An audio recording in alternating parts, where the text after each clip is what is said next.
didn't say, actually, it's Mm. not quite, just take the player off. Mm.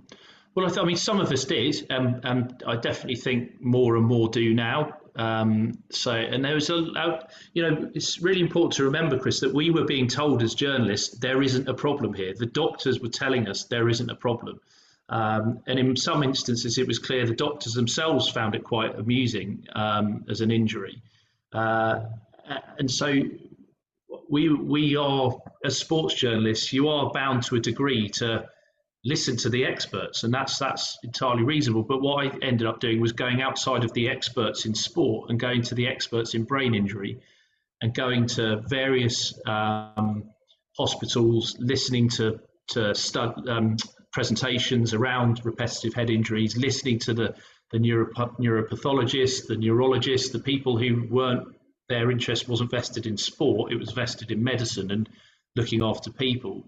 And that's when I started to think there's a really big problem. And I don't really believe what's being said in sport. I don't believe that there was no long-term causal link between repetitive head injuries and chronic traumatic encephalopathy, which was this rebranded punch drunk syndrome, which was found in many American footballers and continues to be found once they deceased. So yeah, I think there was it was really difficult to cut through to the truth and cut through to the reality, and it was only really by stepping away from the kind of high profile international glamorous side of the game, which was very alluring without a shadow of a doubt. But it was only by stepping away from that, getting away from the cult of celebrity, listening to people who weren't conflicted, and then making some more rational judgments, and being able to talk about it with a degree of education, and being able to push back against some really quite senior and very influential people in the game.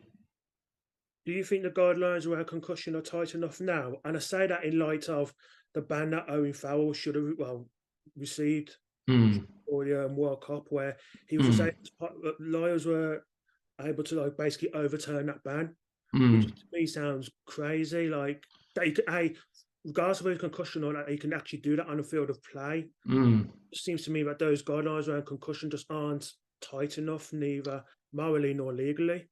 Yeah, I think they are far better than they were, far better than 10 years ago, without any shadow of a doubt.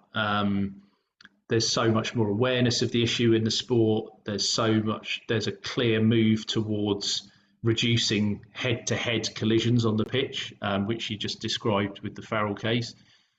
What I'm reassured about is that when cases like that happen that are so obviously badly handled, there has been a really significant public outcry, and I think that was part of what happened. It's unfortunate for Farrell that it did become a sort of trial by social media, but in a way, everything is now in that respect. Like the video, people are going to study videos. They don't just get one look at it, or if the broadcaster chooses not to show it, they don't get to see it properly. Like the analysis is happening on a much more kind of macro scale. And so, yeah, that incident was a very, very bad look for professional rugby. But I think that the groundswell of opinion, although there was obviously some fairly predictable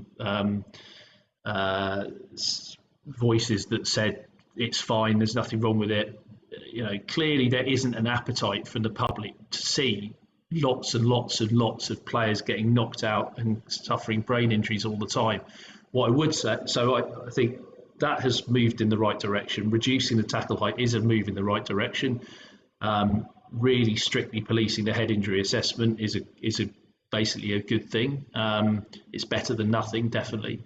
But I also have said time after time after time that it shouldn't all come onto the players. It shouldn't all be about changing behaviours on the pitch, although it's really clear, I think, from this World Cup already that the best teams are the ones that have adapted to that tackle trial most effectively. The South Africa-Ireland game, I think, earlier in the tournament was just unbelievable in terms of its physicality, but there wasn't a high hit in the whole game, which was great, just how it should be.